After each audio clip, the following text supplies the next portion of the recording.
Selamat petang, salam sejahtera. Terima kasih karena bersama dengan saya di Nazilin Unity Channel. Isu tentang bekalan beras semakin hangat dikatakan di Malaysia. Bahkan baru-baru ini sudah tak tahan lagi, akhirnya Anwar sendiri, Perdana Menteri Malaysia yang ke-10, tampil memberikan amaran paling keras kepada semua orang yang cuba-cuba mahu menipu, yang cuba-cuba mahu mengambil keuntungan, menyusahkan rakyat. Anwar Ibrahim mengatakan beliau tidak akan melepaskan dan dia akan mencari sampai kedapatan orang yang cuba menipu, cuba memanipulasi, cuba mengambil kesempatan atas perkara tentang beras ini. Dan terkini, satu sindiket penipuan beras telah dibongkar oleh SPRM.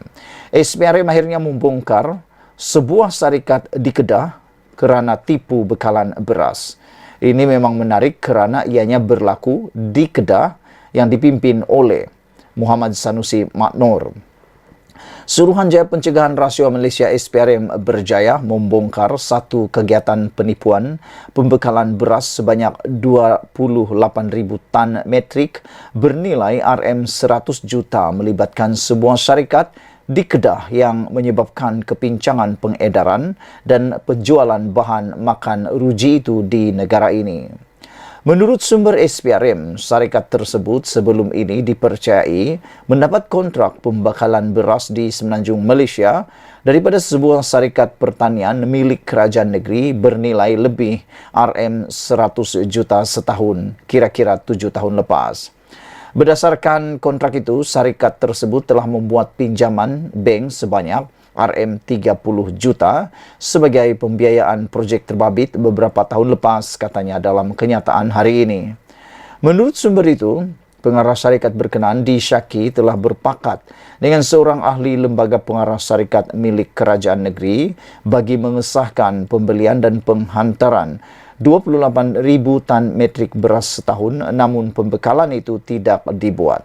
Yang menarik perhatian netizen hari ini ialah siapa ahli lembaga pengarah syarikat yang adalah milik kerajaan negeri ini. Yang menghairankan ialah kenapa boleh bersekongkol, berpakat dengan ahli lembaga pengarah itu dengan seorang lagi pemilik syarikat tersebut. Ini amat mendukacitakan kita. Seorang ahli lembaga pengarah syarikat milik kerajaan negeri sanggup melakukan perbuatan terkutuk ini yang telah pun menyusahkan seluruh rakyat Malaysia, khususnya di Semenanjung Malaysia. Katanya, sebelum ini syarikat itu telah mengemukakan dokumen dengan butiran matan palsu kepada pihak bank untuk tujuan permohonan pembiayaan pinjaman berkenan dan telah menerima amount sebanyak 30 juta ringgit itu menerusi beberapa transaksi. Sementara itu, pengarah kanan siasatan SPRM Datuk Seri Hisamuddin Hashim ketika dihubungi mengesahkan perkara tersebut dan kes disiasat mengikut Seksyen 18 Akta SPRM 2009. Saudara-saudara sekalian, saya amat suka dengan isu kali ini. Kenapa? Kerana ianya amat bertepatan sekali dengan keadaan kita sekarang. SPRM diharap terus dapat mengukuhkan lagi kuasa, bahkan menjalankan tanggungjawab dengan lebih berani lagi. Semoga dengan pembongkaran ini, masalah beras yang mencengkam Malaysia dapat diselesaikan dan harap-harapnya ini tidak akan harap-harapnya perkara ini dapat membersihkan nama Anwar Ibrahim. Sekian dulu untuk kali ini. Jangan lupa tinggalkan komen anda, tekan butang subscribe. Malaysia kita punya, kita jaga sama-sama, cintai Malaysiaku. Bye-bye. Selamat malam, salam sejahtera. Terima kasih karena bersama dengan saya di Nazilin Unity Channel. Ini seakan-akan kali pertama Anwar Ibrahim macam dah tak sabar lagi. Ini apabila ada perdebatan keras berlaku di parlimen hari ini. Sehingga kan Anwar Ibrahim tampil memberikan kenyataan yang jarang-jarang kita dengar. Kata Anwar Ibrahim, lihat keseluruhan temu bual. Jangan petik jawapan cut and paste. Anwar Ibrahim padu menyekolahkan Hamzah Zainuddin. Hamzah cuba-cuba untuk menemplak, untuk cuba-cuba membuat Anwar Ibrahim malu di parlimen. Tapi padu Anwar Ibrahim menjawab Hamzah Zainuddin. Dia kata, sila lihat keseluruhan temu bual, jangan petik jawapan cut and paste. Perbuatan memetik jawapan cut and paste ini adalah perbuatan orang pemalas. Orang yang cut and paste ini pemalas, tidak habis apa yang dia dengar. Hanya sedutan-sedutan penting-penting saja. Ialah sekarang ini ramai cyber trooper. Yang herannya, ramai juga ahli politik ini termakan kebodohan dan juga kemalasan cyber trooper. Kenapa saya cakap mereka tu cyber trooper ni kadang-kadang ada sikap kebodohan dan kemalasan? Kerana mereka hanya suka petik-petik, potong-potong ucapan orang dan lalu dihantarlah kepada media sosial dan ahli politik pula bulat-bulat terima pula apa yang sudah disunting, di cut and paste oleh segerombolan cyber trooper yang memang penuh dengan kebodohan dan juga penuh dengan kemalasan itu. Mereka copy and paste, lalu ahli-ahli politik ini pula tak tahulah, boleh-boleh pula percaya dengan cut and paste tersebut. Oleh sebab itu, kita memohon supaya ahli politik pada masa ini jangan terlalu percaya dengan cut and paste di dalam mana-mana media sosial. Dengarlah sampai habis. Itu nasihat Anwar Ibrahim. Lihat keseluruhan temu bual, jangan petik jawapan cut and paste, kata beliau. Perdana Menteri Anwar Ibrahim membidas Hamzah Zainuddin, PN Larut, dan menasihatkan ketua pembangkang itu supaya tidak membaca penjelasannya berkaitan ekonomi madani yang telah disunting dan dimuat naik di laman sosial semata-mata. Merujuk wawancaranya bersama Christian Amanpour dari CNN baru-baru ini, kata Anwar Ibrahim sebagai seorang bekas menteri dan wakil rakyat, Hamzah Zainuddin perlu melihat temu bualnya secara penuh dan bukan sekadar membaca jawapan cut and paste. Menurut temu bual CNN, saya sorkan Larut lihat keseluruhan temu bual itu dan tidak lihat cut and paste yang dibuat, kata beliau. Kita telah pun tunjukkan yang dikeluarkan CNN yang memberikan liputan sepenuhnya. Tapi ada unsur khianat yang memotong, menunjukkan tidak ada jawapan lengkap. Katanya, ketika menjawab komen Hamzah Zainuddin yang menyentuh mengenai wawancara bersama CNN itu ketika memberikan soalan tambahan berkaitan kerangka dasar ekonomi madani. Anwar menambah bahawa tindakan yang tidak bertanggung jawab itu bertujuan memberi persepsi negatif terhadap diri Anwar Ibrahim. Hamzah sebelum itu meminta Perdana Menteri menjelaskan inovasi baru ekonomi madani yang dikatakan berbeza dengan dasar wawasan kemakmuran bersama 2030. Dasar itu diperkenalkan Dr. Mahathir Mohamad 4 tahun lalu semasa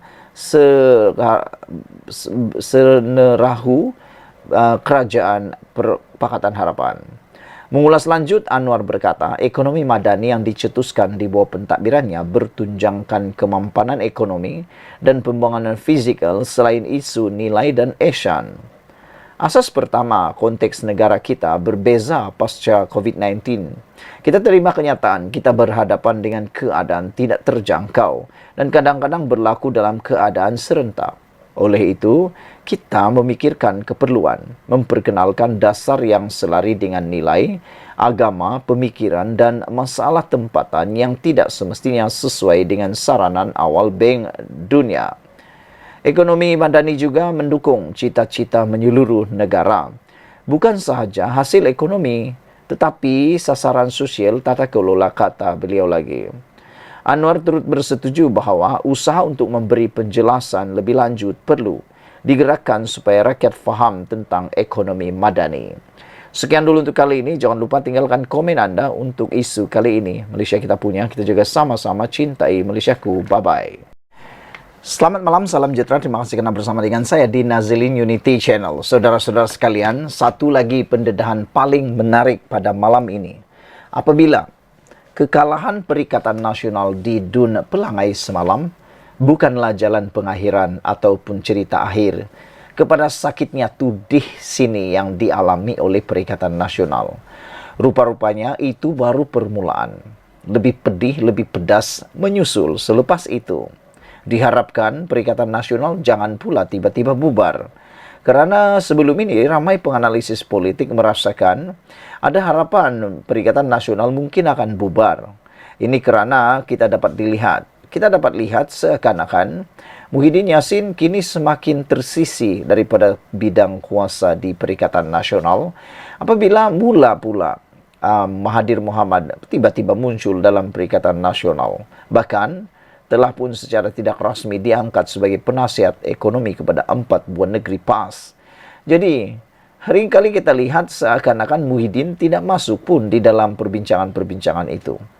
Sedihnya, apakah Muhyiddin akan tiba-tiba mengubah fikiran dan akan berdamai membuat MOU dengan Anwar Ibrahim bagi mendapatkan peruntukan parlimen dan juga bagi meredakan keadaan kerugian kepada Perikatan Nasional. Jangan kita silap, pernah sudah dibuat oleh Anwar Ibrahim sebelum ini dalam masa Perdana Menteri sebelum itu Ismail Sabri Yaakob. Mereka membuat perjanjian MOU dan menyebabkan Ismail Sabri Yaakob tetap menjadi Perdana Menteri sehingga habis penggal beliau. Itu satu berita yang baik, tetapi mungkin berita kejutan buat Perikatan Nasional. Hari ini dipetik daripada Harapan Daily, susulan daripada kekalahan di PRK Dun Pelangai. Ini pula berita yang lebih menyedihkan, yaitu didapati gelombang hijau sudah tepu, tak lut lagi di selatan Semenanjung. Pilihan raya PRK Dun Pelangai menyaksikan Barisan Nasional mengekalkan kemenangan. Menang dengan 2.949 undi majoriti mengalahkan calon Perikatan Nasional dan bebas. Ini isyarat memberangsangkan kepada Kerajaan Perpaduan menang 3-0 setakat ini. Selepas PRK Pulai dan Simpang Jeram, ini di Pelangai pula menunjukkan Kerajaan Perpaduan makin steady. Ada yang kata ini kemenangan besar kepada kerajaan. Sebabnya, dulu masa bersatu jadi kerajaan, mereka kalah teruk juga 2 PRK, Tanjung Piai dan Semenyi. Bersatu tidak boleh pertahankan kerusi walau dalam kerajaan. Kenyataan bahawa Kerajaan Perpaduan boleh menang 3-0 pada saya menunjukkan 3 perkara. Perkara pertama ialah gelombang hijau sudah tepu dan makin merudum. Hanya kuat di negeri utara negara, tak lut masuk ke selatan. Kedua, politik 3R ini tidak berdaya tahan. Pengundi kelabu sudah buka mata. PAN is a bad news kalau keep pushing 3R yang radikal. Maknanya, walaupun tak berapa berkenan dengan kerajaan, mereka terpaksa telan bagi peluang habiskan penggal. Ketiga, UMNO pula makin diterima bila mana rakyat nampak PN pun buat perangai sama. Kes Jana Wibawa, kes anak menantu lari, kes siasatan peguam PN, sakau duit 1MDB, sakau atas sakau lagi menunjukkan dalam politik penyamun dan penyakau ada di mana-mana merentas parti. Pada saya, politik Malaysia semakin stabil, terbantutlah langkah tebuk atap mereka. No way, ada yang berani nak kosongkan kerusi dan ambil risiko buat PRK dengan prestasi Kerajaan Perpaduan sebegini. Ada penyokong PN berbunyi, walaupun menang, katanya PHBN makin kurang undi. Beginilah, politik ini pada mata pengundi macam sukan juga. Kalau skor 8-7 pun akan tetap kalah. Walau ada satu skor atau satu undi membezakan, tetap juga menang. Lihat saja Khairi Jamaluddin dan Sahrir Hamdan. Mereka kalah tipis tapi gentleman. Walaupun di luar mereka tetap sumbang idea membina. Tidaklah jadi loser. Mengapa PN tidak berjiwa lebih besar? Ucap tahniah dan move on. Cuba lagi penggal depan. Bagi kita pengundi biasa, kita harap sama ada kerajaan dan pembangkang buat kerja. Satu, bangunkan negara. Satu lagi, buat semak imbang. Sebab itu sememangnya kerja mereka. Kita pun sudah tepu dah nak baca isu politik. Sekarang, lihat bagaimana politikus boleh bekerjasama bina sebuah negara. Sekian dulu untuk kali ini. Jangan lupa tinggalkan komen Anda. Sila tekan butang subscribe untuk isu kali ini. Malaysia kita punya, kita jaga sama-sama, cintai Malaysiaku. Bye-bye. Selamat petang, salam sejahtera. Terima kasih karena bersama dengan saya di Nazilin Unity Channel. Ini pasti berita terburuk yang diterima oleh Perikatan Nasional. Lebih buruk daripada kekalahan yang berlaku di PRK Dun Pelangai semalam. Yang itu sudah berlalu, tapi yang ini kini mendatang. Cerita tukar kerajaan kini terbukti sudah tak jalan lagi ataupun tak diterima lagi, tak relevan lagi, bahkan sudah basi, tidak akan menang lagi. Sejak Muhyiddin Yassin yang gagal mengejar impian menjadi Perdana Menteri untuk kali kedua, semua pilihan raya yang diadakan selepas PRU15 sentiasa dikaitkan dengan pertukaran kerajaan. Kalau masih ingat, pernah diramalkan kononnya Anwar Ibrahim akan tumbang pada bulan Ogos baru-baru ini. Tetapi sekarang dan nak menjengah bulan November, Anwar bukan saja makin kuat, bahkan makin disukai orang. Selain daripada itu, ada juga orang yang boleh kita kata kurang bijak sehingga sanggup menceraikan, berjanji akan menceraikan istrinya kalau Anwar masih menjadi Perdana Menteri selepas bulan Ogos. Nampaknya janji beliau itu makan diri. Inilah yang kita kata kebodohan yang tidak bertempat. Hari ini ketika PRN 6 negeri diadakan tidak lama selepas PRU 15 berakhir, walaupun pilihan raya itu hanya melibatkan kerusi Dewan Undangan Negeri dan tidak sama sekali terkait parlimen, ia tetap dikaitkan dengan propaganda menukar kerajaan. Digembar-gemburkan secara meluas bahawa kononnya jika 3 negeri takbiran PH iaitu Selangor, Pulau Pinang dan Negeri Sembilan berjaya ditawan, ia didakwa akan menyebabkan kerajaan perpaduan di peringkat pusat yang dipimpin Anwar Ibrahim akan turut tumbang. Meskipun ternampak tidak logik dan sukar diterima akal, tetapi sepanjang kempen PRN tersebut, itulah naratif yang paling banyak diperkatakan oleh para pendukung PN. Syukur akhirnya PHBN berjaya mempertahankan 3 negerinya dan begitu juga dengan Perikatan Nasional yang berjaya mengekalkan 3 negeri dikuasainya. Maka cerita tukar kerajaan senyap dengan sendirinya. Kemudian, apabila berlaku PRK di Pulai dan Simpang Jeram, berikutan kematian Allahyarham Salahuddin Ayub, cerita tukar kerajaan sekali lagi dimainkan. Kali ini, harapan untuk menembusi Johor dikaitkan dengan kemungkinan negeri itu jatuh ke tangan gelombang hijau pada PRU akan datang. Bagi kerusi Parlimen Pulai pula, kegairahan PN mahu menawan kawasan itu kerana ia akan menyebabkan kerajaan perpaduan hilang majoriti 2/3. Seterusnya didakwa akan meletakkan kedudukan Anwar tidak stabil serta memungkinkan kejatuhannya. Syukur sekali lagi, Pulai dan Simpang Jeram turut tidak berjaya ditawan oleh Perikatan Nasional. Buat seketika selepas itu, cerita-cerita tukar kerajaan tersenyap dengan sendirinya.